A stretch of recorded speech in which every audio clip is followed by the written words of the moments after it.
یہ سب کچھ چند لمحوں میں ہو گیا تھا۔ خواتین ابھی کمروں میں داخل ہوئی ہی تھیں کہ اکبر پہنچ گیا۔ اس نے گھبرائے ہوئے لہجے میں پکارا، امی۔ صابرہ نے اکبر کی آواز سنی تو وہ تڑپ کر پلٹی۔ انہوں نے دیکھا کہ ان کا بیٹا اس کڑاکے کی سردی میں پسینے میں نہایا ہوا ہے اور آنکھوں سے وحشت ٹپک رہی ہے۔ اس کا سارا جسم کانپ رہا تھا۔ ارے میرا بیٹا!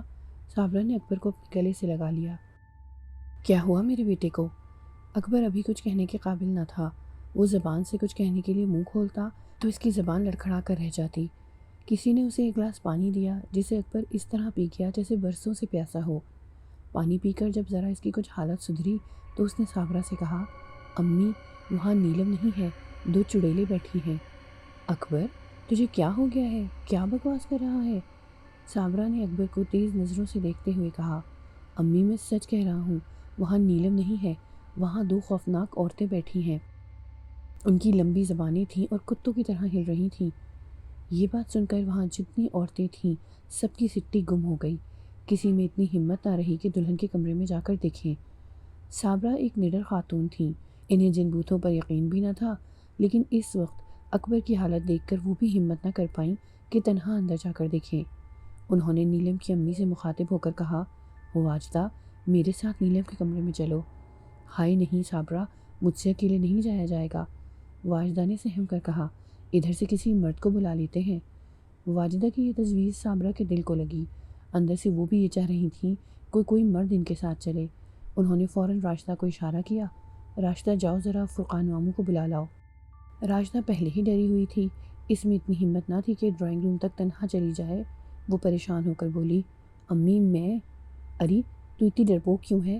تو سامنے کے کمرے سے ماموں فرقان کو بلا کر نہیں لا سکتی؟ صابرہ نے ذرا تیز لہجے میں کہا۔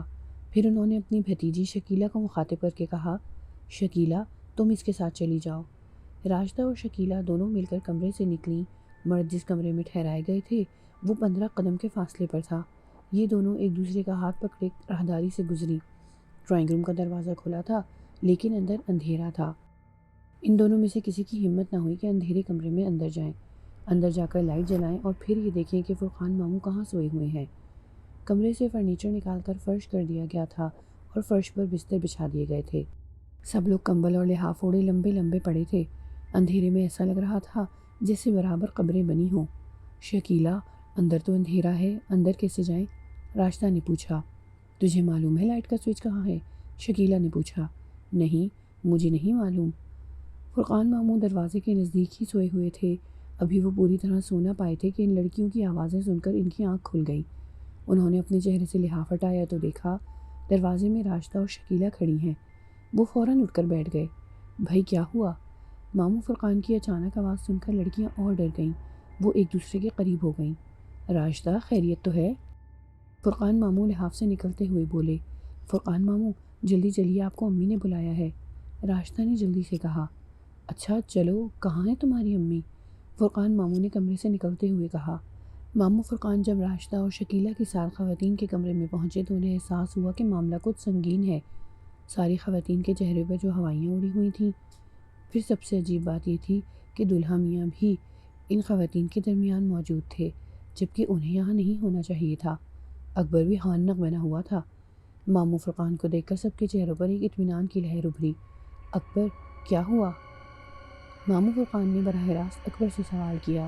ماموں اسے ہم لوگ ابھی دلہن کے کمرے میں چھوڑ کر آئے تھے مگر یہ وہاں سے ڈر کر آ گیا ہے، جواب صابرہ نے دیا۔ وہ کیوں؟ ماموں فرقان نے حیرت سے پوچھا۔ ماموں وہاں نیلم نہیں ہے، اس مرتبہ اکبر بولا ہمت کر کے۔ یہ کیا کہہ رہے ہو تم؟ ماموں فرقان پریشان ہو گئے۔ ہاں ماموں میں سچ کہہ رہا ہوں، وہاں نیلم نہیں ہے، وہاں 2 چڑیلیں بیٹھی ہیں۔ اکبر نے کہا، یہ کیا فضول بات کر رہے ہو؟ ماموں فرقان نے اس کا ہاتھ پکڑتے ہوئے کہا، آؤ میرے ساتھ۔ ماموں فرقان نے اکبر کا ہاتھ پکڑا، اسے اٹھایا اور کمرے کی طرف بڑھے۔ صابرہ تم بھی آؤ۔ کمرے کا دروازہ چوپٹ کھلا ہوا تھا اور اکبر بھاگا ہی اس بری طرح سے تھا۔ فرقان ماموں نے اکبر کو پیچھے کیا اور خود آگے بڑھے۔ کھلے دروازے سے انہوں نے جو منظر دیکھا اس میں کوئی خوفزدہ کرنے والی بات نہیں تھی۔ نیلم بیڈ پر بیٹھی تھی۔ یہ اور بات ہے کہ اس کا سر جھکا ہوا نہ تھا، اٹھا ہوا تھا اور اس کی نظریں دروازے پر تھیں۔ دروازے پر فرقان ماموں کو دیکھ کر نیلم نے سر جھکا لیا اور سمٹ سکڑ کر بیٹھ گئی۔ اکبر یہاں تو کچھ نہیں، فرقان ماموں نے پلٹ کر اکبر سے کہا اور اس کا ہاتھ پکڑ کر اپنی طرف کھینچا۔ وہ دونوں کمرے میں داخل ہوئے۔ پیچھے صابرہ تھیں۔ انہوں نے کمرے میں داخل ہو کر سب سے پہلے نیلم کو دیکھا۔ بیڈ پر بیٹھ کر صابرہ نے نیلم کا ذرا سا گھونگھٹ اٹھا کر اس کا چہرہ دیکھا۔ گھونگھٹ کے اندر نیلم ہی تھی۔ وہ صابرہ کو دیکھ کر مسکرائی۔ صابرہ نے محسوس کیا کہ نیلم کی آنکھوں میں کچھ فکرمندی موجود ہے۔ صابرہ نے نیلم کو قریب کر کے اس کا سر اپنے کندھے سے لگا لیا اور پیار سے بولی، میری بچی۔ صابرہ کو نیلم سے باتیں کرتے دیکھ کر فرقان ماموں اکبر کو اپنے ساتھ لے کر کمرے سے نکل آئے تاکہ وہ اطمینان سے بات کر سکیں۔ خالہ، انہیں کیا ہوا تھا؟ نیلم نے دونوں کے باہر نکلتے ہی صابرہ سے سوال کیا۔ صابرہ نیلم کا سوال سن کر عجیب الجھن میں پڑ گئی۔ ان کی سمجھ میں نہ آیا کہ کیا جواب دیں۔ یہ کمرے میں آ کر کیوں بھاگ گئے تھے؟ نیلم نے اپنے سوال کی وضاحت کی۔ اس سوال کا جواب صابرہ کے پاس تھا، لیکن وہ خاموش رہیں۔ نہیں چاہتی تھی کہ نیلم کو حقیقت بتا کر کسی دہشت میں مبتلا کر دیں۔ اگر دونوں ہی دہشت زدہ ہو گئے تو پھر اس سنہری رات کا ستیہ ناس ہو جائے گا۔ اسے کوئی غلط فہمی ہو گئی تھی۔ صابرہ نے اصل بات کو گول کر دیا۔ اچھا ٹھیک ہے، نیلم نے یہ کہہ کر خاموشی اختیار کر لی۔ صابرہ نے اللہ کا شکر ادا کیا کہ نیلم اس سلسلے میں مزید سوالات نہیں کیے۔ نیلم بہت کم گو مشہور تھی۔ اس وقت اس کی کم گوئی اس کے حق میں بہتر ثابت ہوئی تھی۔ ماموں فرقان اور اکبر کے نکلنے کے بعد کمرے میں خواتین کی یلغار ہو گئی۔ واجدہ کچھ پوچھنا چاہ رہی تھیں، لیکن صابرہ نے اپنے ہونٹوں پر انگلی رکھ کر انہیں خاموش کر دیا۔ سب خواتین سمجھ گئیں کہ یہاں نیلم کے سامنے کوئی بات نہیں کرنی۔ تھوڑی دیر کے بعد دلہن کا کمرہ خالی کر دیا گیا۔ اکبر کو ایک مرتبہ پھر کمرے میں جانے کا ویزا مل گیا۔ وہ دھڑکتے دل کے ساتھ کمرے میں داخل ہوا۔ چند لمحے وہ دروازے پر کھڑا رہا۔ نیلم اس کی آنکھوں کے سامنے سر جھکائے بیٹھی تھی۔ اس کے علاوہ کمرے میں کوئی نہ تھا۔ اپنی دھڑکن پر قابو پاتے ہوئے اس نے دروازہ بند کیا۔ ابھی وہ دروازے کی چٹخنی چڑھا ہی رہا تھا کہ اس کے کانوں میں میاؤں کی آواز آئی۔ اکبر چٹخنی چڑھاتے چڑھاتے رک گیا۔ اس نے پلٹ کر دیکھا۔ اسے کمرے میں کچھ نظر نہ آیا۔ کمرے میں زیادہ سامان نہ تھا۔ بیڈ کے دونوں طرف سائڈ ٹیبلیں تھیں، ایک ڈریسنگ ٹیبل تھی۔ باقی کوئی ایسا سامان نہ تھا جس کے پیچھے وہ غائب ہو سکتا۔ اکبر نے پورا کمرہ کھنگال ڈالا، مگر اسے وہ کہیں نظر نہ آیا۔ پھر میاؤں کی آواز کہاں سے آئی تھی؟ اس نے سوچا، یہ اس کا وہم ہوگا۔ یہ سوچ کر اس نے پھر دروازہ بولٹ کرنا چاہا۔ ابھی اس کا ہاتھ چٹخنی پر ہی تھا کہ اسے پھر میاؤں کی آواز سنائی دی۔ اس مرتبہ اسے یہ آواز اپنے قدموں کے نیچے سے سنائی دی تھی۔ وہ اچھل کر پیچھے ہٹا۔ پھر اس نے چاروں طرف تیزی سے گھوم کر دیکھا۔ اسے وہ کہیں نظر نہ آیا۔ نیلم اپنی جگہ بیٹھی بیٹھی پریشان ہو رہی تھی۔ اس کی سمجھ میں نہیں آ رہا تھا کہ اس کا شوہر اس کی طرف آنے کی بجائے کونے بچالوں میں کیا دیکھتا پھر رہا ہے۔ اس کا جی چاہا کہ اس سے پوچھے، مگر پھر شرم مانے آ گئی۔ وہ دلہن تھی، وہ بات چیت میں پہل کیسے کرتی؟ ادھر اکبر کی پریشانی بڑھتی جا رہی تھی۔ پھر اکبر نیلم کے بیڈ کے نزدیک آیا۔ اس نے ذرا سا جھک کر نیلم سے پوچھا، نیلم، کیا تم نے کوئی آواز سنی ہے؟ یہ وہ پہلا مکالمہ تھا جو اکبر کو اپنی نئی نویلی دلہن سے بولنا پڑا۔ اس رات کے اس نے کیسے کیسے خواب دکھے تھے۔ جانے کیا کیا سوچا تھا کہ یوں کمرے میں داخل ہوگا، یوں اس کے سامنے کھڑا ہوگا، سلام کرے گا، پھر بیڈ پر بیٹھے گا، دھیرے سے اس کا گھونگھٹ اٹھائے گا، کن لفظوں میں اس کی خوبصورتی کی تعریف کرے گا۔ وہ لفظ بھی اس نے سوچ لیے تھے۔ پھر منہ دکھائی میں سونے کی ایک خوبصورت انگوٹھی دے گا جس میں ایک ننھا سا ہیرا لگا ہوا ہوگا۔ لیکن سارے پلان دھرے کے دھرے رہ گئے۔ سہاگ رات خواب رات بن گئی۔ ایسا بھیانک خواب جس نے جسم میں سردی کی لہر دوڑا دی تھی۔ کیسی آواز؟ نیلم نے سر جھکا کر دھیرے سے پوچھا۔ اسی وقت میاؤں کی آواز آئی۔ اس مرتبہ یہ آواز بیڈ کے نیچے سے آتی ہوئی محسوس ہوئی تھی۔ یہ اکبر نے گھبرا کر کہا، کسی بلے کے بولنے کی آواز؟ مجھے تو کوئی آواز نہیں سنائی دی، نیلم نے سادگی سے جواب دیا۔ ارے حیرت ہے، اکبر نے کہا اور جھک کر بیڈ کے نیچے دیکھا۔ وہاں کوئی چیز نہ تھی۔ پھر وہ نیلم سے مخاطب ہو کر بولا، اس کمرے میں مسلسل بلے کی آواز سن رہا ہوں، لیکن مجھے بلہ کہیں نہیں دکھائی دے رہا۔ جانے وہ کہاں چھپا بیٹھا ہے۔ اس بلے نے تو میری زندگی عذاب کر دی ہے۔ اس سے پہلے جب آپ کمرے میں آئے تھے تو گھبرا کر بھاگ کیوں گئے تھے؟ اس وقت کیا ہوا تھا آپ کو؟ نیلم نے اپنا چہرہ اوپر اٹھا کر اکبر کو دیکھا۔ اس کی تیکھی نظروں میں بڑا شکوہ تھا۔ وہ اس وقت، یہ کہتے ہوئے اس نے نیلم کے چہرے پر نظر ڈالی۔ صابرہ نے اکبر کو منع کر دیا تھا کہ وہ دلہن کو کچھ نہ بتائے، خواہ وہ ڈرے گی۔ ابھی وہ یہ سوچ ہی رہا تھا کہ اس سے کیا کہے۔ اس کا چہرہ دیکھ کر ایک مرتبہ پھر اس کے جسم میں کپ کپی دوڑ گئی۔ وہ گھبرا کر اٹھ کھڑا ہوا۔ اب اس گھونگھٹ میں نیلم نہ تھی، وہی لمبی زبان والی خوفناک عورت تھی جو اسے دیکھ کر مسکرا رہی تھی۔ اکبر کے لیے اب اس کمرے میں ٹھہرنا ممکن نہ تھا۔ وہ ایک مرتبہ پھر سر پر پاؤں رکھ کر بھاگا۔ اس مرتبہ وہ عورتوں کی طرف نہ گیا، ماموں فرقان کے پاس پہنچا۔ ماموں فرقان اپنے کمرے میں بجلی بجھا کر لحاف میں گھس چکے تھے اور سونے کی تیاری کر رہے تھے۔ ماموں فرقان، اکبر نے دروازے پر کھڑے ہو کر آواز لگائی۔ اکبر کی گھبرائی ہوئی آواز سن کر ماموں فرقان نے لحاف ایک طرف پھینکا، جلدی سے اٹھ کر کمرے کی لائٹ جلائی اور بولے، اب کیا ہوا؟ ماموں، وہ کمرے میں موجود ہے، اس مرتبہ وہ اکیلی ہے، اس کے علاوہ کمرے سے میاؤں میاؤں کی آوازیں بھی آ رہی ہیں، اکبر نے جلدی جلدی گھبرائے ہوئے لہجے میں کہا۔ ماموں فرقان نے منہ سے ایک لفظ نہ کہا، وہ خاموشی سے اس کے ساتھ ہو لیے۔ کمرے میں پہنچ کر انہیں کوئی غیر معمولی بات نہ محسوس ہوئی۔ نیلم بیڈ پر بیٹھی تھی، اس کا دروازے کی طرف منہ تھا اور صاف نظر آ رہا تھا۔ فرقان ماموں نے کمرے میں چاروں طرف چکر لگایا، سارے کونے بچالے دیکھ ڈالے، مگر انہیں وہاں بلے کی موجودگی کا احساس نہ ہوا۔ فرقان ماموں نے سوالیہ نگاہوں سے اکبر کی طرف دیکھا۔ اکبر ان کی سوالیہ نگاہوں کا کیا جواب دیتا؟ اس نے خاموشی سے سر جھکا لیا۔ اس وقت کمرے میں نیلم موجود تھی اور کوئی نہ تھا۔ اکبر جب فرقان ماموں کو بلانے آیا تھا تو اس کی آواز خواتین کے کمرے تک پہنچ گئی تھی۔ صابرہ فوراً کمرے سے نکل آئی تھیں، پیچھے پیچھے واجدہ بھی تھی۔ صابرہ کو دروازے پر دیکھ کر فرقان ماموں نے کہا، صابرہ، ذرا دلہن کو اپنے ساتھ لے جاؤ۔ پھر کچھ ہوا ہے کیا؟ صابرہ نے پوچھا۔ ہاں۔ واجدہ نے اپنے دونوں ہاتھ سینے پر رکھ لیے۔ آؤ بیٹی، باہر چلو۔ دلہن کے باہر جانے کے بعد فرقان ماموں نے اکبر سے کہا، تم بھی جاؤ۔ پھر اس کے جانے کے بعد فرقان ماموں نے کمرہ اندر سے بند کر لیا۔ 5 منٹ کے بعد جب وہ کمرے سے باہر آئے تو ان کے چہرے پر انتہائی سنجیدگی طاری تھی۔ انہوں نے صابرہ کو علیحدہ لے جا کر اس سے کہا، صابرہ، وہ کمرہ ٹھیک نہیں۔ کیوں ماموں، وہاں کیا ہے؟ صابرہ نے پوچھا۔ وہ آسیب زدہ ہے۔ فرقان ماموں نے بڑی سنجیدگی سے کہا، تم اس بات کو نہیں سمجھو گی۔ اب میرا مشورہ یہ ہے کہ دلہا دلہن کو کوئی اور کمرہ دے دو، وہ کمرہ اس گھر میں نہ ہو تو زیادہ بہتر ہے۔ اچھا ماموں، ٹھیک ہے۔ خلاف توقع صابرہ نے کوئی بحث نہ کی۔ ان کا بیٹا اس وقت جس عذاب میں مبتلا تھا، اسے دیکھ کر کچھ نہ ماننا اتنا آسان نہ تھا۔ پھر واجدہ نے تجویز پیش کی کہ نیلم کو اس کے کمرے میں پہنچا دیتے ہیں۔ جلدی جلدی اس کے کمرے کو ٹھیک کیا گیا اور نیلم کو اس کے کمرے میں پہنچا دیا گیا۔ اس وقت نیلم کے پاس راجدہ موجود تھی۔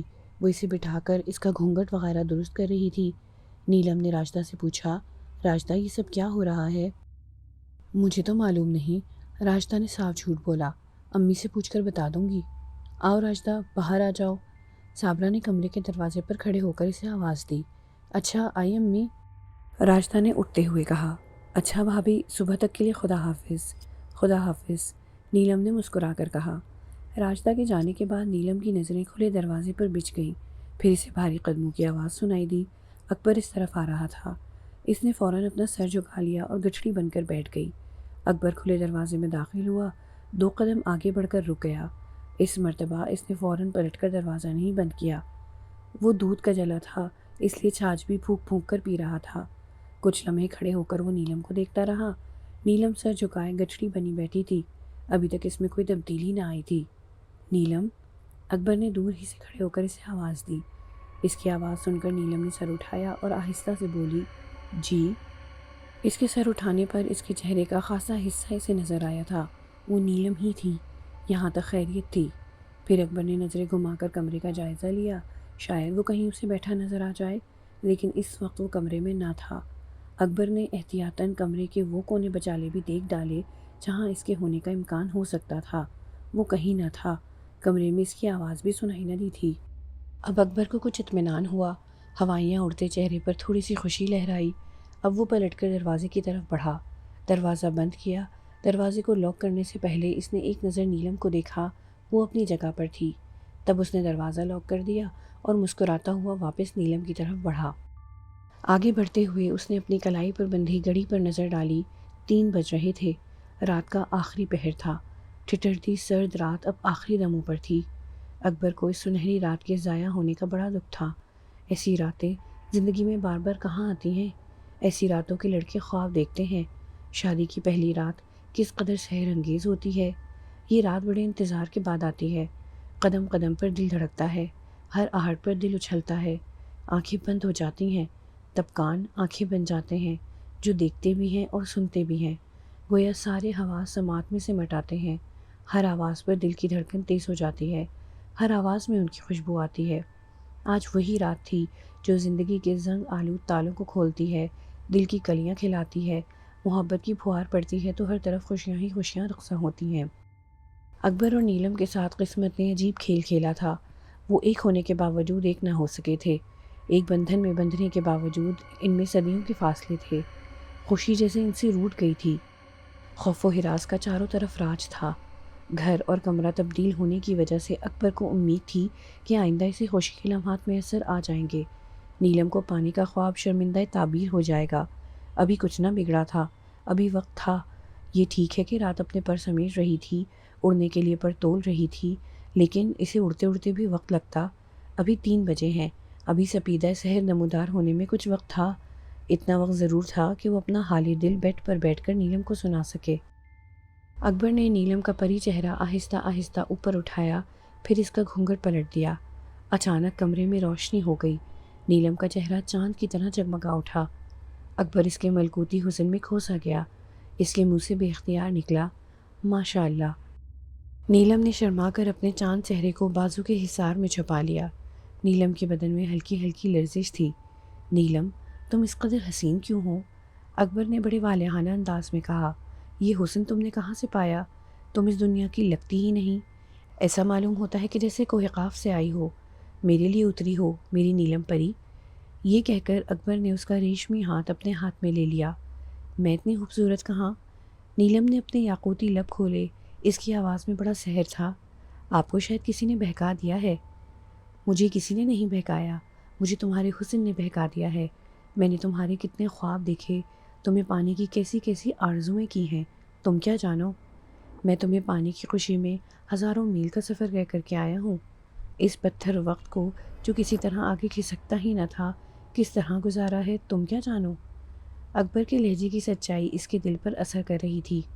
نیلم نے اپنی بھاری پلکوں کی جھالر کو دھیرے سے اٹھایا اور اپنی ہیرے کی طرح جگمگاتی آنکھوں سے اکبر کو دیکھا۔ بہت پسند کرتے ہیں مجھے؟ پسند نہیں، عشق، عشق کہو عشق۔ میں مرتا ہوں تم پر، تمہارے لیے جان دے سکتا ہوں۔ اس کی وارفتگی برقرار تھی۔ ابھی تو ابتدا ہے، نیلم نے مسکرا کر کہا۔ ابھی تو جینے مرنے کی باتیں نہ کرو۔ یہ ابتدا ہے تو میں انتہا کر دوں گا۔ تمہیں اتنا چاہوں گا کہ لوگ نظریں دیں گے۔ پھر اکبر کو خیال آیا کہ اس نے ابھی تک نیلم کو منہ دکھائی تو دی نہیں۔ اس نے اپنی کوٹ کی جیب سے وہ جگمگاتی انگوٹھی نکالی اور بولی، نیلم، تمہارے حسن کا خراج، پیار کا پہلا تحفہ، اسے قبول کرو۔ لاؤ اپنا سیدھا ہاتھ، اسے میں تمہاری انگلی میں پہنا دوں۔ نیلم نے جگمگاتی انگوٹھی پر نظر ڈالتے ہوئے اپنا سیدھا ہاتھ اس کے ہاتھ میں دے دیا۔ لیجئے۔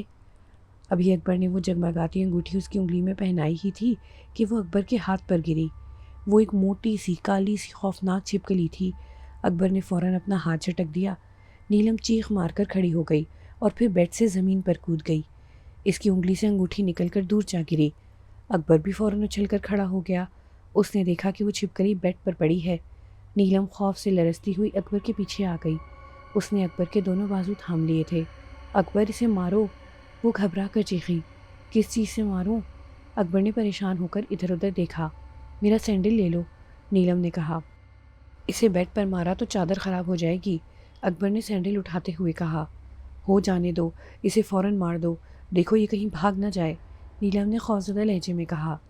ابھی اکبر نے چھپکلی مارنے کو سینڈل اوپر اٹھایا ہی تھا اور اسے پھینک کر مارنے ہی والا تھا کہ اس کی آنکھیں حیرت سے پھیل گئیں۔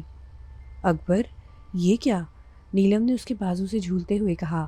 وہ چھپکلی کو خوفزدہ نظروں سے دیکھ رہی تھی۔ اکبر نے دیکھا کہ وہ چھپکلی بغیر مارے ہی زخمی ہو گئی تھی۔ اس کے ارد گرد سیاہی مائل سیال پھیل رہا تھا۔ دیکھتے ہی دیکھتے وہ چھپکلی گھل گئی اور چادر پر ایک بڑا سا دھبا رہ گیا۔ نیلم سے یہ سب نہ دیکھا گیا۔ وہ خوفزدہ ہو کر اپنے ہوش گنوا بیٹھی اور بے ہوش ہو کر قالین پر گر گئی۔ اکبر کے لیے لمحے بڑے عذابناک تھے۔ ایک طرف اس نے چھپکلی کو برف کی طرح پگھلتے دیکھا تھا۔ اس منظر کی خوفناکی ابھی اس کے جسم سے نہ نکلی تھی کہ نیلم بے ہوش ہو گئی۔ وہ چکرا کر رہ گیا تھا۔ اس کی آنکھوں کے سامنے بار بار اندھیرا چھا رہا تھا۔ اکبر قالین پر بیٹھ گیا۔ اس نے نیلم کا چہرہ دونوں ہاتھوں میں لے کر اسے ہلایا جلایا۔ نیلم، نیلم، آنکھیں کھولو، اس نے کئی مرتبہ کہا، مگر نیلم نے آنکھیں نہ کھولی۔ اس پر گہری بے ہوشی طاری تھی۔ اکبر کی عجیب حالت تھی، کبھی وہ سفید چادر پر پڑے سیاہی مائل دھبے کو دیکھتا، کبھی نیلم کے چاند چہرے پر نظر ڈالتا۔ اس کا ذہن معاف ہو چکا تھا، اس کی سمجھ میں نہیں آ رہا تھا کہ وہ کیا کرے۔ جو خواب اس کی آنکھوں میں جاگے تھے وہ اب سسک رہے تھے، ایک ایک کر کے مرتے جا رہے تھے۔ اب سے کچھ دیر پہلے اس کمرے کا کس قدر رومانوی ماحول تھا، اکبر اور نیلم کس قدر خوش تھے۔ وہ ان خواب بھرے لمحوں کے ابدی ہونے کی تمنا کر رہے تھے کہ خوشیوں کے کسی دشمن نے ایک لمحے میں ان سے سب کچھ چھین لیا۔ اب اس کمرے میں گنگناتی فضا کی بجائے خوف رہ گیا تھا، لرزتے ہاتھ رہ گئے تھے اور شکستہ اعصاب رہ گئے تھے۔ ایک عذاب تھا جو اکبر کے دماغ پر ہتھوڑے برسا رہا تھا، کوئی مکڑی کا جالا تھا جس میں اکبر کے حواسوں کو جکڑا جا رہا تھا۔ وہ کون تھا، ایسا کیوں کر رہا تھا، یہ کسی کو معلوم نہ تھا۔ اب اکبر کے لیے کوئی چارہ نہ تھا کہ وہ اٹھے اور اپنی حسرتوں پر آنسو بہا کر سو جائے۔ اس کا مقصد سو گیا تھا، وہ کس طرح جاگتا؟ وہ اٹھا، شکستہ قدموں سے چل کر اس نے دروازہ کھولا۔ یہ دروازہ تو اس نے کھولنا ہی تھا، آخر وہ کب تک اس کمرے میں بند رہتا؟ لیکن یہ دروازہ وہ اس وقت کھولتا جب اس کے دل کا دروازہ کھل جاتا۔ کلیاں چٹکتی، گلوں کی خوشبو فضا میں مہکتی، سورج کی کرنیں ان مدہوش ہوتے لوگوں کے چہروں پر گدگداتی۔ تب وہ مسکرا کر اٹھتا اور دروازہ کھول کر باہر نکل آتا۔ لیکن ایسا نہ ہو سکا۔ وہ من کی من میں لیے اپنی حسرتوں پر آنسو بہاتا باہر نکلا۔ باہر نکل کر اس نے ایک بند دروازہ کھٹکھٹایا۔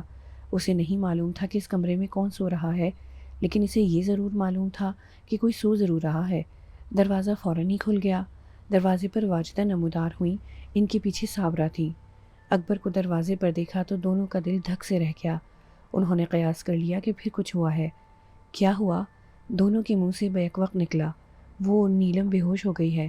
اکبر نے بڑی آزردگی سے کہا۔ لیکن کیسے؟ کیا ہوا اسے؟ واجدہ نے پوچھا۔ چھت سے ایک چھپکلی میرے ہاتھ پر گری تھی، جانے وہ کیسی چھپکلی تھی، میرے ہاتھ سے اچھل کر بیڈ پر گر گئی اور ابھی میں اسے مارنے کی کوشش کر رہا تھا کہ وہ پانی بن کر بہہ گئی، چند لمحوں میں گھل گئی۔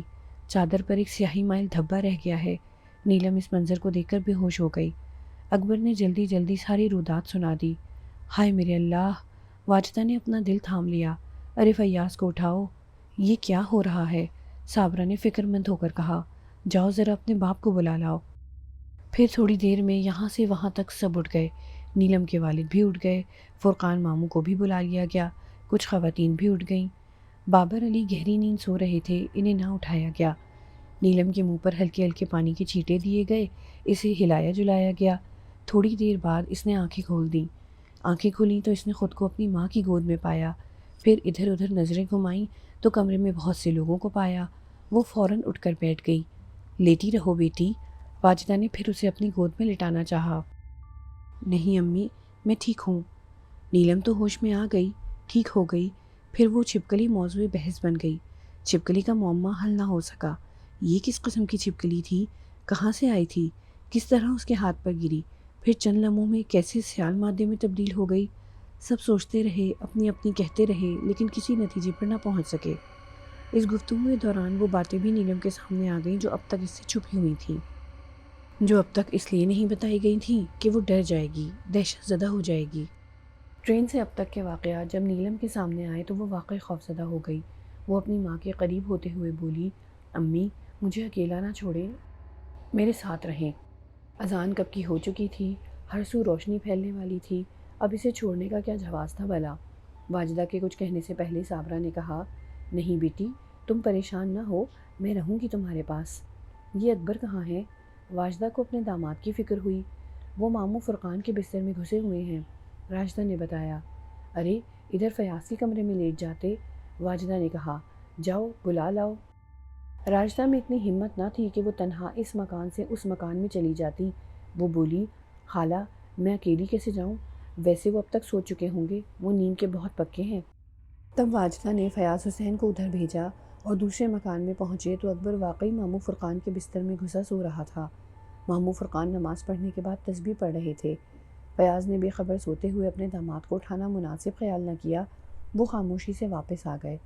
اب نیلم کو بھی سخت قسم کی نیند آ رہی تھی۔ وہ جہاں بیٹھی تھی وہیں لیٹ گئی اور چند منٹوں میں ہی نیند کی آغوش میں چلی گئی۔ صابرہ اور واجدہ کو بھی پریشان ہوتے ہوئے پوری رات ہو گئی تھی، ان کی آنکھوں میں بھی نیند بھری ہوئی تھی۔ وہ دونوں بھی اسی کمرے میں نیلم کے ساتھ ہی لیٹ گئیں۔ نیلم قالین پر لیٹی تھی۔ اس نے سردی سے بچنے کے لیے کمبل اوڑھ لیا تھا، جبکہ صابرہ بیڈ پر لیٹ گئی تھی اور واجدہ نیلم کے برابر ہی سو گئی تھی۔ دروازہ بند نہ تھا، تب وہ کھلے دروازے سے دبے پاؤں اندر آیا اور نیلم کے کمبل میں گھس گیا۔ نیلم بہت گہری نیند سو چکی تھی۔ اسے معلوم نہ تھا کہ وہ خوفناک کالا بلّا اس کی خوبصورت مہندی لگے پیروں سے لپٹ کر سونے کی کوشش میں ہے۔ فرقان ماموں نماز اور وظیفے سے فارغ ہو کر سیر کرنے کے عادی تھے۔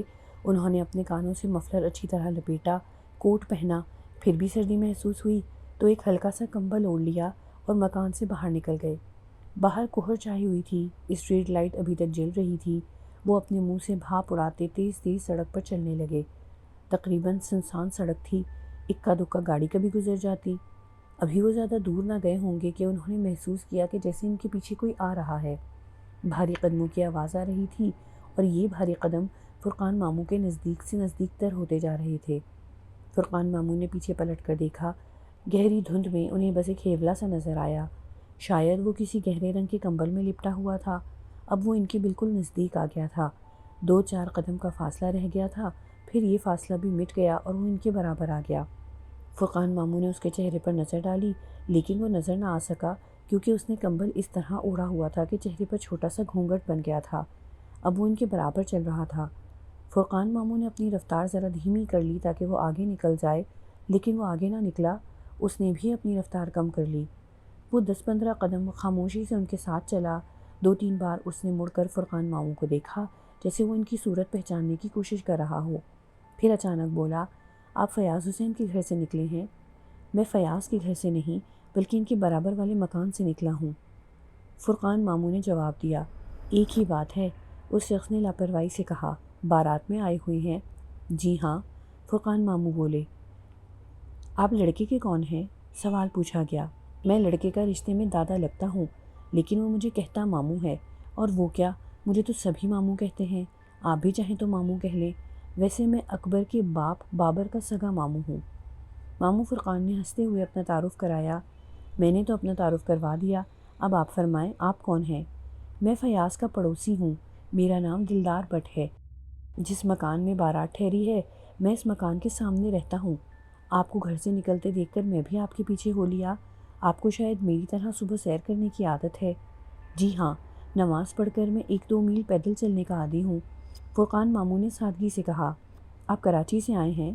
دلدار نے پھر سوال کیا۔ جی ہاں، فرقان ماموں نے جواب دیا۔ اس نے اپنا کمبل اب تھوڑا سا سر کے پیچھے کر لیا تھا۔ وہ گول چہرے کا ایک صحت مند شخص تھا۔ چہرے پر بھاری مونچھیں تھیں، ان مونچھوں نے اس کے چہرے کو بارعب بنا دیا تھا۔ وہ ماموں فرقان سے ایسے ہی ادھر ادھر کے سوالات کیے جا رہا تھا۔ ماموں فرقان سمجھ رہے تھے کہ وہ ان سے ضرور کوئی خاص بات کرنا چاہتا ہے، لیکن شاید اسے اپنی بات کہنے کے لیے مناسب الفاظ نہیں مل رہے ہیں، یا پھر وہ اس تذبذب میں مبتلا ہے کہ وہ اپنی بات کہے یا نہ کہے۔ کچھ دیر وہ اسی طرح کے بے ضرر سوالات کرتا رہا، پھر بات کرتے کرتے اچانک خاموش ہو گیا۔ چند لمحے خاموش رہا، پھر اچانک بولا، مجھے آپ سے کچھ بات کرنا تھی۔ فرمائیں۔ ماموں فرقان نے اس کے چہرے کی طرف دیکھتے ہوئے کہا، آپ اس لڑکی کے بارے میں کچھ جانتے ہیں؟ دلدار بٹ نے براہ راست سوال کیا۔ کس لڑکی کے بارے میں پوچھ رہے ہیں؟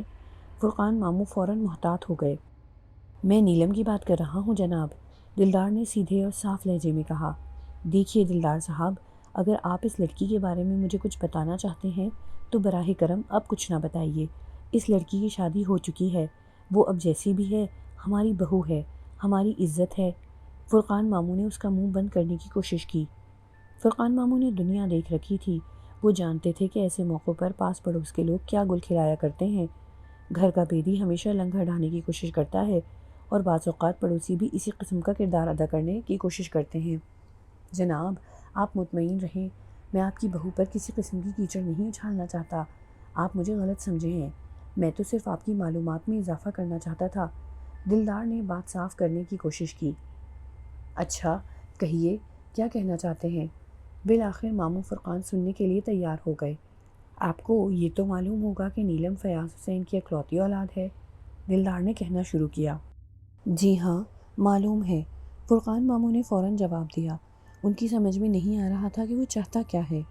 لیکن آپ کو یہ معلوم نہیں ہوگا کہ دلدار بٹ نے فرقان ماموں کی معلومات میں اضافہ کرنے کے لیے جو بات کہی وہ واقعی ان کی معلومات میں اضافہ ثابت ہوئی۔ فرقان ماموں وہ بات سن کر حیران رہ گئے۔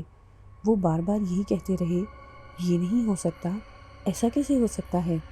وہ شخص جس کا نام دلدار بٹ تھا ان کی معلومات میں اضافہ کر کے آگے بڑھ گیا۔ فرقان ماموں کافی آگے نکل آئے تھے۔ اب کچھ دھند چڑھ گئی تھی اور زرد زرد سی مریل دھوپ نکل آئی تھی۔ فرقان ماموں نے واپسی کے لیے قدم اٹھا دیے۔ جب وہ واپس گھر میں داخل ہوئے تو کچھ لوگ جاگ گئے تھے اور کچھ لوگ ابھی بڑے سوتے نظر آئے۔ اکبر بھی بے خبر سو رہا تھا۔ فرقان ماموں ایک خالی بستر دیکھ کر اس میں گھس گئے۔ باہر اچھی خاصی ٹھنڈ تھی، ان کے ہاتھ پاؤں ٹھنڈے ہو رہے تھے، جسم میں ہلکی سی کپ کپی تھی۔ انہوں نے اچھی طرح اپنے گرد لحاف لپیٹ لیا اور اس شخص کی باتوں پر غور کرنے لگے۔ اگر یہ سب سچ تھا تو بڑی حیرت کی بات تھی۔ سب سے زیادہ حیرت انہیں اس بات پر تھی کہ یہ بات صابرہ سے کیوں چھپائی گئی تھی۔ ایک طرح سے یہ بات اہم بھی تھی اور غیر اہم بھی۔ بات سچ چھپانے کی تھی، اور جہاں اتنا قریبی رشتہ ہو وہاں کچھ چھپانا ایک طرح سے جرم کے مترادف تھا۔ فرقان ماموں نے سوچا کہ ابھی وہ کسی سے کچھ نہیں کہیں گے، یہ بات وہ کراچی پہنچ کر کریں گے۔ انہوں نے فوراً اگر اس راز کو کھول دیا تو ہو سکتا ہے کہ بدمزگی ہو جائے، اور وہ نہیں چاہتے تھے کہ شادی کا گھر کسی اذیت سے دوچار ہو جائے۔ اب تک جو کچھ ہو چکا تھا وہ کسی عذاب سے کم نہ تھا۔ شادی سے پہلے اور شادی کے بعد کتنی مشکلوں کا شکار ہونا پڑا تھا۔ اکبر کے لیے یہ کتنی بدنصیبی کی بات تھی کہ اس کا نصیبہ کھلنے کے باوجود اس کے ہاتھ کچھ نہ آیا تھا۔ بالآخر وہ بیچارہ تھک ہار کر سو گیا تھا۔ دوپہر کو بارات کی واپسی تھی۔ فرقان ماموں دل ہی دل میں دعا کر رہے تھے کہ یہ سفر بخیر و عافیت ہو جائے۔ اب خاصے باراتی جاگ گئے تھے۔ بابر علی بھی اٹھ چکے تھے۔ انہوں نے بستر سے نکل کر سب سے پہلے فرقان ماموں کے بستر کی طرف دیکھا۔ وہ ابھی تک سو رہے تھے۔ انہیں حیرت ہوئی، ماموں فرقان جو صبح اٹھنے کے عادی تھے، وہ خود اٹھ کر دوسروں کو اٹھانے کے عادی تھے، اب تک سوئے پڑے ہیں۔ یہ اچھا موقع تھا ماموں فرقان پر سبقت لے جانے کا۔ انہوں نے آگے بڑھ کر ان کے منہ سے لحاف ہٹایا تو انہیں بڑی حیرت ہوئی۔ ماموں فرقان کے بستر پر ان کا اپنا بیٹا اکبر سو رہا تھا۔ ارے یہ یہاں کیسے سو رہا ہے؟ اسے تو وہاں ہونا چاہیے تھا۔ انہوں نے سوچا، یہ یہاں سو رہا ہے تو ماموں فرقان کہاں گئے؟ بھئی یہ ماموں فرقان کہاں گئے؟ میں یہاں ہوں۔ ماموں فرقان نے بابر علی کی آواز سن کر فوراً اپنے منہ سے لحاف ہٹایا۔ ارے آپ وہاں کہاں لیٹے ہیں؟ بابر علی نے ان کے بستر کی طرف بڑھتے ہوئے کہا۔ بھائی کیا کروں، تمہارے بیٹے نے میرے بستر پر قبضہ کر رکھا ہے۔ ماموں فرقان مسکراتے ہوئے بولے۔ یہ یہاں کیوں ہے؟ بابر علی نے پوچھا۔ تو پھر یہ کیا کرے، بیچارہ کہاں جائے؟ ماموں فرقان نے بیٹھتے ہوئے کہا۔ کیا مطلب، میں سمجھا نہیں۔ بابر علی حیرت سے بولے۔ تم سمجھو گے بھی نہیں، رات بھر خراٹے جو بھرتے رہے ہو۔ ماموں فرقان نے ہنستے ہوئے کہا، ادھر آ جاؤ میرے پاس، تمہیں رات کی ساری کہانی سناتا ہوں۔ رات کو اس قدر ہنگامہ ہوا تھا کہ سبھی جاگ گئے تھے۔ ایک نہیں جاگے تھے تو بابر علی۔ وہ گہری نیند سونے کے عادی تھے۔ سونے کے بعد ان کے سر پر دھماکے بھی ہوتے رہیں تو وہ اس کی پرواہ نہیں کرتے تھے۔ ان کی عجیب عادت تھی، سونے کے بعد اگر انہیں کچی نیند میں جگا دیا جائے تو ان کے سر میں شدید قسم کا درد شروع ہو جاتا تھا۔ رات کو جب نیلم بے ہوش ہوئی تھی تو صابرہ نے چاہا کہ بابر علی کو اٹھا لیا جائے، لیکن ماموں فرقان کیونکہ بابر کی عادت سے واقف تھے اس لیے انہوں نے اسے اٹھانے سے منع کر دیا تھا۔ جب رات بھر کی روداد ماموں فرقان سے بابر علی نے سنی تو وہ فکر مند ہو گئے، لیکن حالات و واقعات ایسے تھے کہ اس میں کوئی کچھ کر نہیں سکتا تھا، اور جو کر سکتا تھا وہ ابھی تک نیلم کے قدموں میں پڑا تھا۔ نیلم گہری نیند سو رہی تھی، وہ پوری رات کی جاگی ہوئی تھی، پھر پے در پے واقعات نے اسے ہلا کر رکھ دیا تھا۔ ہوش میں آنے کے بعد اسے نیند کی گولی دی گئی تھی تاکہ اس کے ذہن کو کچھ سکون مل سکے۔ ابھی سے ایک لمبا سفر بھی کرنا تھا۔ نیلم گہری نیند سو رہی تھی اور وہ اس کے قدموں سے لپٹا ہوا تھا۔ نیلم کو کچھ ہوش نہ تھا۔ اگر اسے یہ علم ہو جاتا کہ خوفناک بلّا اس کے پیروں میں لیٹا ہے تو شاید اس کی جان ہی نکل جاتی۔ اس سے پہلے کہ اس کمرے میں لوگ جاگتے، وہ کالا بلّا نیلم کے پیروں سے اپنا جسم رگڑتا ہوا باہر نکل آیا۔ باہر نکل کر اس نے ایک زوردار انگڑائی لی اور اطمینان سے ٹلتا ہوا دروازے کی طرف آیا اور دروازہ کھول کر باہر نکل گیا۔ نیلم کوئی 10-11 بجے تک سوتی رہی، کسی نے اسے اٹھانے کی کوشش بھی نہ کی۔ خود ہی اس کی آنکھ کھلی۔ پہلے تو اس کی سمجھ میں نہ آیا کہ وہ کہاں ہے۔ اس کا سر بھاری ہو رہا تھا۔ خواب آور گولی کا نشہ اتر چکا تھا لیکن اس کے اثرات باقی تھے۔ تھوڑی دیر وہ یوں ہی خاموشی سے لیٹی رہی، کبھی وہ آنکھیں بند کر لیتی، کبھی کھول لیتی۔ پھر اس کے ذہن میں ایک ایک بات تازہ ہو گئی۔ وہ اپنے حواسوں میں تھی۔ تب اسے احساس ہوا کہ اس نے کیسی بھیانک رات گزاری ہے۔ اسے شادی کا بڑا چاؤ تھا اور جتنا شوق تھا اتنا ہی اس کے ساتھ بڑا ظلم ہوا تھا۔ وہ سنہری رات جس کی لڑکیاں دن گنتی ہیں کیسی لمحہ عذاب بن کر ٹوٹی تھی۔ رات گزر گئی تھی لیکن اس کے اثرات ختم نہ ہوئے تھے، جیسے اس کے ذہن پر نقش ہو کر رہ گئے تھے۔ ابھی وہ جانے کتنی دیر یوں ہی آنکھیں موندے پڑی رہتی کہ اس کی امی اندر آئیں۔ انہوں نے یہ جاننے کے لیے کہ نیلم ابھی سو رہی ہے یا جاگ رہی ہے اسے آواز دی، ارے نیلم۔ جی امی۔ نیلم نے آنکھیں کھول دیں۔ اب اٹھ جاؤ بیٹی، ناشتہ وغیرہ کر لو، واجدہ نے پیار سے کہا۔ جی امی اٹھ رہی ہوں، نیلم نے آہستگی سے کہا۔ بیٹا تمہاری طبیعت تو ٹھیک ہے؟ واجدہ نے فکر مندی سے پوچھا۔ جی امی طبیعت تو ٹھیک ہے، بس ذرا سر بھاری ہو رہا ہے۔ وہ گولی کی وجہ سے ہوگا، چائے وائے پیو گی تو ٹھیک ہو جائے گا۔ ہاں امی، یہ خواب آور گولیوں کی مجھے بالکل برداشت نہیں ہے۔ وہ تو میں نے ابو کی وجہ سے گولی کھا لی ورنہ کبھی نہ کھاتی۔ بیٹی آج تو ہم سے جدا ہو جائے گی، تجھے کچھ معلوم ہے؟ واجدہ کے چہرے پر اداسی پھیل گئی۔ جی امی جانتی ہوں، نیلم نے افسردگی سے کہا۔ آپ نے مجھے بیاہ بھی تو اتنی دور دیا کہ کوئی جلدی آنا بھی چاہے تو نہ آ سکے۔ کیا امی میں آپ کو اتنی بری لگتی تھی؟ اکبر بہت اچھا لڑکا ہے، وہ تیرا بہت خیال رکھے گا، واجدہ نے اسے تسلی دی۔ ہاں میں یہ جانتی ہوں، نیلم نے تھوڑا سا مسکراتے ہوئے کہا۔ پھر وہ یکلخت اداس ہو گئی۔ امی آپ اور ابو مجھے بہت یاد آئیں گے، ہمارا گھر تو سونا ہو جائے گا، اس گھر میں تیرے سوا اور تھا کون؟ اب اس گھر میں وہ ہوں گے، میں ہوں گی، اور وہ بھی کہاں ہوں گے، وہ تو دن بھر کاروبار میں مصروف ہوں گے، میں اکیلی یہاں پر ادھر ادھر گھومتی پھروں گی۔ امی کوئی مصروفیت نکال لینا ورنہ بور ہو جاؤ گی، نیلم نے مشورہ دیا۔ ہاں کروں گی کچھ، ورنہ یہ اکیلا گھر تو مجھے کاٹنے کو دوڑے گا، واجدہ نے نیلم کو پیار سے دیکھتے ہوئے کہا۔ تم اپنا خیال رکھنا، مجھ سے فون پر دوسرے تیسرے روز بات کر لیا کرنا، میں بھی تمہیں فون کر لیا کروں گی۔ ہم نے بہت سوچ سمجھ کر تمہیں اتنی دور بھیجنے کا فیصلہ کیا ہے، مجھے پوری امید ہے کہ تم وہاں پر خوش رہو گی۔ وہ گھر تمہارے لیے اجنبی نہیں ہے، وہاں تم کئی مرتبہ رہ آئی ہو، اکبر تمہارا دیکھا بھالا لڑکا ہے، وہ تم سے شادی کرنے کا شدید خواہش مند تھا، وہ تمہیں ہر قیمت پر خوش رکھے گا، لیکن یاد رکھنا کہ اسے تمہارے بارے میں کچھ معلوم نہیں ہے، اس سلسلے میں ہر ممکن طور پر اپنی زبان بند رکھنا ورنہ پیچیدگیاں بڑھ جائیں گی۔ تم سمجھ رہی ہو نا میری بات؟ جی امی سمجھ رہی ہوں، نیلم نے سنجیدگی سے کہا۔ ابھی تک کوئی ان حالات سے واقف نہیں ہے اور تمہیں کراچی بہانے میں یہ حکمت عملی کار فرما تھی کہ کوئی ان حالات سے واقف نہ ہو سکے۔ ہم دونوں کی جان تمہارے اندر ہے، تمہارے ابو تمہیں ٹوٹ کر چاہتے ہیں، میری محبت سے تو تم واقف ہی ہو، اگر وہ سب نہ ہوا ہوتا تو ہم کبھی کراچی نہ بھیجتے۔ اس شہر میں لڑکوں کی کیا کمی ہے، لیکن ہم نے جان بوجھ کر تمہیں اپنے سے دور کیا تاکہ تم سدا سکھی رہ سکو، تو تمہاری خوشی ہمارے لیے اولین ہے، ہم تمہیں ہر حال میں خوش دیکھنا چاہتے ہیں۔ واجدہ کی آنکھوں میں نمی آ گئی۔ میں اندر آ جاؤں؟ ابھی یہ دونوں بات کر ہی رہے تھے کہ دروازے سے صابرہ نے جھانکا۔ ہاں خالہ آ جائیں، نیلم نے بڑے احترام اور بڑی محبت سے کہا۔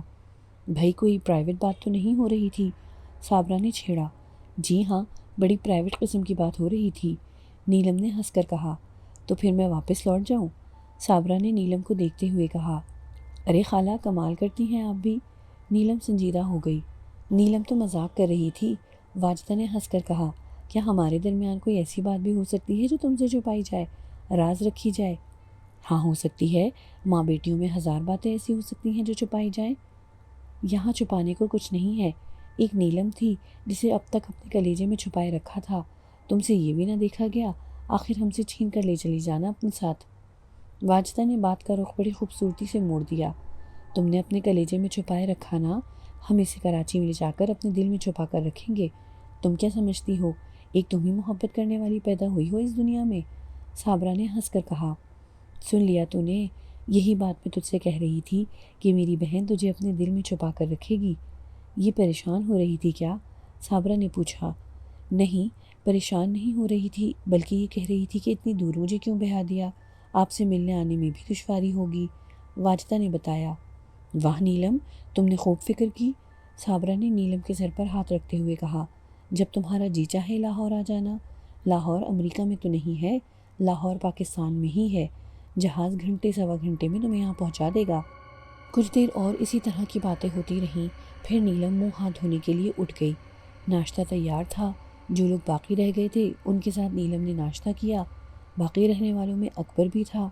اکبر کی موجودگی میں نیلم کو ناشتہ کرتے ہوئے جھجک محسوس ہو رہی تھی۔ وہ اٹھ کر تو نہیں جا سکتی تھی، خاموشی سے سر جھکائے ناشتہ کرتی رہی۔ دوپہر کے کھانے کے بعد بارات نے اپنا سامان باندھنا شروع کر دیا۔ پھر وہ گھڑی بھی آ پہنچی جو والدین کے لیے متضاد جذبات لے کر آتی ہے۔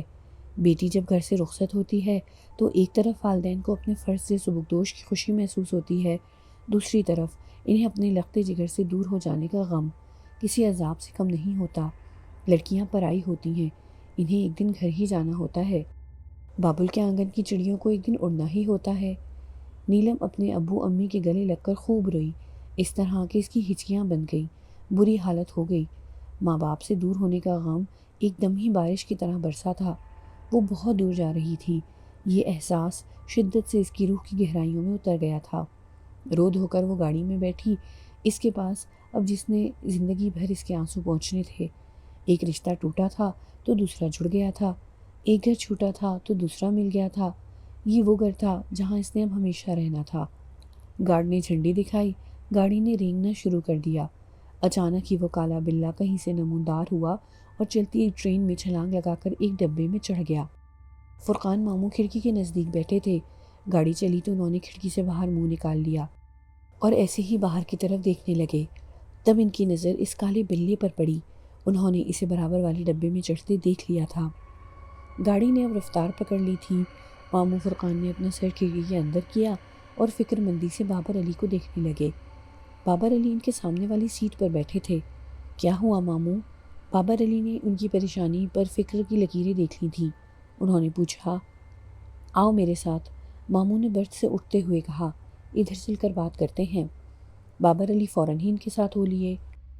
ماموں فرقان نے سب سے پہلے بوگی کا دروازہ اندر سے بند کیا۔ یہ پوری بوگی ریزرو تھی، اس میں باراتیوں کے سوا کوئی باہر کا آدمی نہ تھا۔ دروازہ بند کرتے ہوئے فرقان ماموں نے کہا، میں نے اسے گاڑی میں چڑھتے دیکھا ہے۔ کس کو ماموں؟ بابر علی نے حیران ہو کر پوچھا۔